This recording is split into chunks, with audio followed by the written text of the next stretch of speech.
case regarding a trial, and the one thing I had highlighted in pink is the quote, "In this case, there was no physical evidence such as bloodstains or a weapon leading defendant to Joyce's death." In this case, we don't have the same facts or circumstances.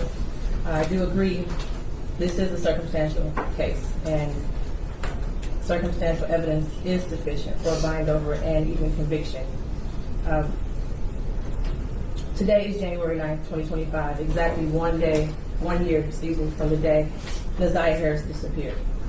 Before I get into the charges, and the main charge of premeditated first-degree murder, I have to speak on Naziah Harris and the community who failed her.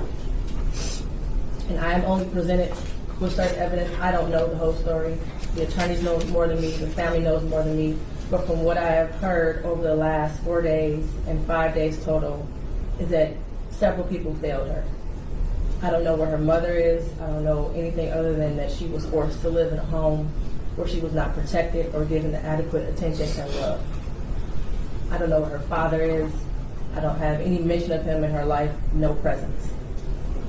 To Cordell, aka King, and all the men who saw Jarvis Butts hanging out and always around these young girls, including Naziah, and his 9-year-old daughter going up to the shop to clean up his shop. The school counselor who never showed up, or the person who was supposed to show up if that counselor was absent, after Naziah was on the floor on the day she went missing, saying that she needed to speak to someone and speak to a counselor. There's no mention of CPS, but I wonder what their involvement was over the years, because this was not just a 1-year thing. There are text messages at least from 2022. To her adoptive grandmother, Annette Harris, whose testimony, in my opinion, was very questionable. I understand why the people put her on the stand to establish Naziah's residence and the houses on Bedford and the regular routine, to establish also that Naziah was not a runaway child, that she was not a bad kid. I do believe she adopted Naziah. I do believe that she had 6 kids in the house. I believe that Naziah had on a dark hoodie the day she went missing, and that she had on red and black Nikes that day. What is hard to believe is that the defendant never came into the house as she testified. And there was also a minor that testified that he did as well. Text messages that show between him and Naziah that he did. In the basement, saying he was going to the shower, stealing her panties. He was always lurking around that house and asking for Janiyah and Zaniyah, from what I know. I even thought about the breakfast routine and saying that all the kids like eating breakfast at school. Did they have a choice? I don't know. But to always send those girls up there to clean up the shop raises questions. And how were there 2 women in that house who have birthed children themselves who did not notice that Naziah was pregnant, and I believe she was, and not having her period anymore? But then after hearing text messages today, begging Jarvis for pads as if she didn't have anyone else to give them for her. And what stood out the most was when Annette Harris stood on the stand, and she learned around 6 p.m. that Naziah did not come home from school, and said she looked around for her and decided to wait until the next morning to call the police. Without a tear, without emotion, or any expression of being devastated. And to her Aunt Shannon, who also showed no emotion, expression of being devastated from Naziah going missing. She stated that she had friends help look for Naziah, but was directed to just wait until the morning to call the police. A grown woman who likely suspected something strange going on didn't feel the need to call the police either. They were both able to go to sleep at night without hearing from Naziah or having any indication that she was coming home that night. And of course, the defendant, who I will get to in a minute. I don't know who else failed Naziah, but the community did. As far as the people establishing probable cause, I will focus on count 1 as it's been stated that there is no contention with counts 2 and 3. In count 3, I will amend based off of the motion and the testimony I heard that Naziah was 12 and not 13 at the time that Jarvis Butts had sexual intercourse with her. The prosecution is correct. You do not have to have a body to establish first-degree premeditated murder. It would have been a much shorter exam had her body been found, but this is where we are. In the last 365 days, no text messages. We all heard today and yesterday that she was very active and frequently texted. No social media for a year. We heard through testimony that she was also active on social media. No phone calls, which she was also able to do according to testimony. No physical sighting of her by anyone. She never came back to school. No one has seen her. Medical records dated from July 2014 to October 2023 indicated that she had no life-threatening medical issues that would lead to a natural cause of death. The black hoodie found in the area of 7 Muhlenberg with her DNA and blood on it. The holes in the hoodie consistent with some sort of struggle, violence, or weapon being used. And we know that there were no holes in that hoodie when she wore it to school.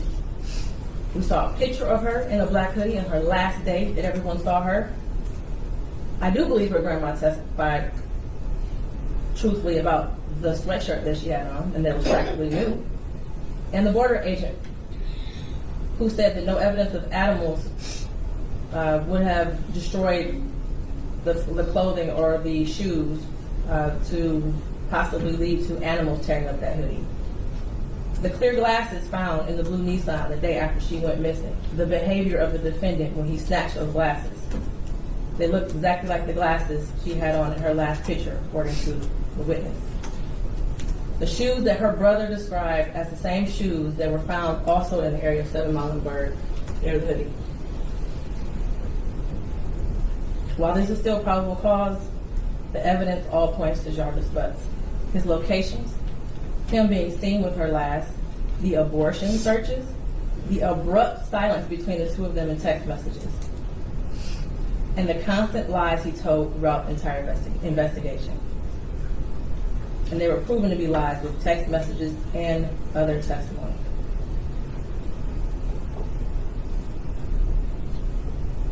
We may never know what happened, but from what I heard today and over the last 4 or 5 days, it appears he intended to perform what he thought was a do-it-yourself abortion on Naziah, and it went south, and instead of seeking medical attention for her, he intentionally killed her and tried his best to cover it up. As much as I want her to be alive today, there is at least probable cause to show and believe that she's dead and that she was murdered by Jarvis Butts. Mr. Butts, stand up. You've been sitting over there for 4 days with your head down, sitting between and behind your attorneys with your mask on and taking vigorous notes. I want you to pay attention and listen to everything I have to say. I have been trying to figure out for the last 5 days, you. At one point I thought you were cognitively impaired in the beginning of this exam. And then maybe you had the brain of a 10-year-old and that's why you were doing such things. But as I heard more and more testimony, you're just a true definition of a pedophile. Watching you laugh and brag about all the women you have with different women and the children and the girlfriends, and making babies to groom them, and having them in your presence, cleaning up your shop, and the little girls around you, has landed you here today. You groomed Naziah. You played mind games with her. We all heard that. You controlled her emotionally. She was exposed to so much at such a young age. The text messages between you two were disgusting to hear. And to think that she had you saved in her phone as bae for life. Naziah deserves so much more. And while I mentioned other people that failed her, Jarvis Butts, you are the monster in this whole picture. She did deserve love from her parents and everyone who was in her life. She was ignored, she was neglected, and you took complete advantage of that. She wanted someone to love her, and she will never know what that feels like. Your children deserve more.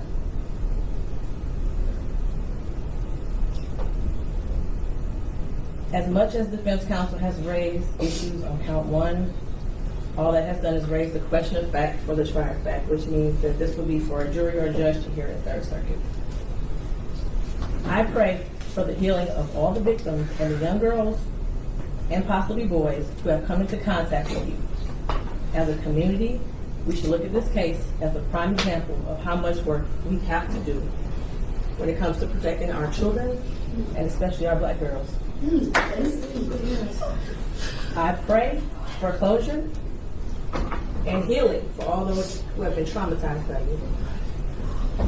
And for you, Jarvis Butts, I wish you a speedy trial and that justice be delivered. Your bind over date is January 16th at 9 o'clock a.m.